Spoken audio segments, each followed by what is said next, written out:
Hi friends, எல்லோருக்கும் வணக்கம். எல்லோரும் எப்படி இருக்கீங்க? நல்லா இருக்கீங்களா? இன்றைக்கி அந்த கதையோட அடுத்த பகுதி தான் பார்க்க போகிறோம். அதுக்கு முன்னாடி நீங்கள் செய்ய வேண்டிய விஷயம் என்ன அப்படின்னு கேட்டிங்கன்னா, மறக்காமல் நம்ம இது சேனலை சப்ஸ்கிரைப் பண்ணிக்கோங்க. கீழே இருக்க பெல் பட்டனையும் கிளிக் பண்ணுங்கள். அப்போ தான் நான் போடக்கூடிய வீடியோஸ் எல்லாமே உடனுக்குடனே நோட்டிஃபிகேஷன் வரும். ஸோ மறக்காமல் சேனலை சப்ஸ்கிரைப் பண்ணிவிட்டு வீடியோ பாருங்கள் ஃப்ரெண்ட்ஸ். வாங்க நம்ம கதைக்குள்ளே போகலாம். முதல் ஒரு விஷயத்துக்கு நம்மளால் எல்லாமே மாற்ற முடியும் அப்படிங்கிறத தாண்டி எதுக்காக இதை மாற்றணும் அப்படிங்கிறத நம்ம புரிஞ்சுக்கணும் அப்படிங்கிறது தான் அவங்க சொன்ன விஷயம். ஏன்னா நம்ம எந்த நேரத்துலையுமே எல்லாமே நமக்கு சரியாக இருக்காது. ஒரு சில விஷயங்கள் சரியாக இருக்கும், ஒரு சில விஷயங்கள் நமக்கு ஏற்ற மாதிரி இருக்காது. அப்படிங்கிறப்போ நம்ம அதுக்கு தகுந்த மாதிரி ஒரு சில விஷயத்த பாசிட்டிவாக எடுத்துகிட்டு போகணும் அப்படிங்கிற மாதிரி தான் நான் யோசிச்சுட்டு இருந்தேன்.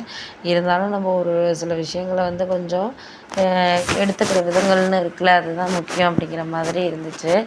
அதுக்காக எங்கள் அண்ணன் சொன்னார், நீ ஏன் அதுக்காகலாம் ரொம்ப கவலைப்பட்டுக்கிட்டு எல்லாத்தையும் போட்டு மனசை போட்டு குழப்பிக்கிட்டு இருக்க, எதையும் மனசை போட்டு குழப்பாத, முடிஞ்ச அளவுக்கு நம்மளால் என்ன செய்ய முடியுமோ அதை நம்ம பார்த்துக்கிட்டு இது பண்ணிக்கலாம், நம்ம அதுக்கு தகுந்த ஒரு முடிவை எடுத்துக்கிட்டனாலே போதுமா அப்படிங்கிற மாதிரி சொன்னோன்னே, சரி விடுங்க, நம்ம அதுக்காகலாம் யாரையும் இப்போ ஒரு குறை சொல்கிற நிலமையில நம்ம இல்லை. குறை சொன்னோன்னா இப்போ நம்ம நிலமைய பார்த்துட்டு அவங்களும் நம்மளுக்கு ஆறுதல் சொல்கிறேங்கிற பேரில் நக்கல் பண்ணிட்டு போயிடுவாங்க அப்படிங்கிற மாதிரி என்னோடய ஒய்ஃபு சொல்லிக்கிட்டு இருந்தா. ஆமாம்மா, அது உண்மை தான். நம்ம இப்போ சொல்கிறது எல்லாமே அவங்களுக்கு ஒரு இதாக இல்லை அப்படிங்கிறப்ப தான் நம்ம அதுக்கு தகுந்த மாதிரி எல்லா விஷயத்தையுமே எடுத்துகிட்டு போகிறது மாதிரி தானே இருக்குது அப்படின்னோடனே, ஆமாம் ஆமாம், அதெல்லாம் உண்மை தான்.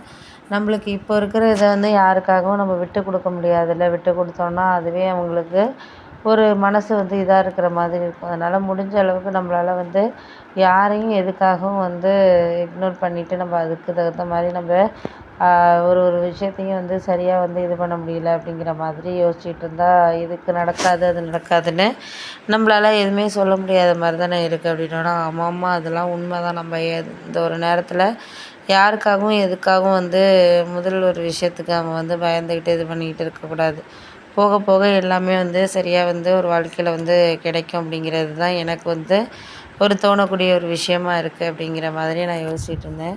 அப்போ தான் எனக்கு தோணுச்சு, சரி இந்த நேரத்தில் இந்த விஷயத்துக்கு எல்லாமே சரியாக இருக்குது இல்லை அப்படிங்கிறத தாண்டி நம்மளுக்கு போக போக எல்லாமே கிடைக்கும் அப்படிங்கிறது தான் நான் நினச்ச ஒரு விஷயங்கிறது. அதனால் முடிஞ்ச வரைக்கும் நம்மளால் என்ன செய்ய முடியுதோ அதை நம்ம எடுத்துக்கிட்டு இது பண்ணிகிட்டு இருக்க வேண்டியதான் அப்படின்னோடனே, ஆமாம் ஆமாம், அதெல்லாம் உண்மை தான்.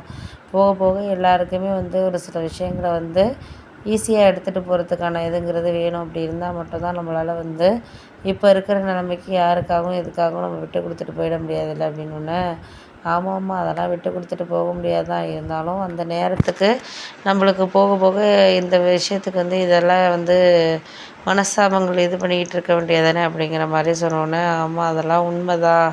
இதுக்கு தகுந்த விஷயத்த இந்த இதுக்கு அதுக்குன்னு சொல்லிட்டு நம்ம போனோன்னா அதெல்லாம் நம்ம தாண்டி தான் எந்த விஷயத்துக்காக இருந்தாலும் நம்ம ஒரு மாறாமல் இருக்கிறதுக்கான இதாக இருக்கும் அப்படின்னோடனே, ஆமாம் ஆமாம், அதெல்லாம் உண்மை தான். அதெல்லாம் மாறாமல் இருக்கிறதுக்கான விஷயங்கள் நடந்துக்கிற விதத்தில் தானே இருக்குது அப்படின்னோடனே, ஆமாம், அதெல்லாம் உண்மை தான். இப்போ அதெல்லாம் இப்போ பேசிக்கிட்டு அதை பற்றி நம்ம இப்போ குழப்பத்தில் இருந்தோன்னா நம்மளுக்கு இதெல்லாம் கிடைக்காத ஒரு விஷயமாகும் அப்படின்னோடனே, சரி சரி, அதெல்லாம் நம்மளுக்கு இப்போ இருக்கிற நிலைமைக்கு புரிஞ்சுக்கிட்டு நம்ம அதை அடுத்தடுத்த கட்டத்தை நோக்கி எந்த ஒரு விஷயமா இருந்தாலும் போனோன்னா அது சரியாக வரும் அப்படிங்கிற மாதிரி தான் யோசிச்சுட்டு இருந்தோன்னே, ஆமாம், அதெல்லாம் இப்போதைக்கு அதை பற்றியெல்லாம் பேச வேண்டிய அவசியங்கிறது கிடையாது அப்படின்னோடனே, சரி சரி, விடுங்க விடுங்க, பார்த்துக்குவோம், நடக்கிறது நடக்கட்டும். நம்ம அதுக்கு மேலே யாரோட இதையும் நம்ம இது பண்ணிக்கிட்டு அதுக்கான டைமுங்கிறது கிடையாது அப்படிங்கிற மாதிரி சொல்லிவிட்டு அவங்கவுங்க வேலையை பார்க்குறதுக்காக கிளம்பிட்டாங்க அப்படிங்கிற மாதிரி சொல்லிக்கலாம்.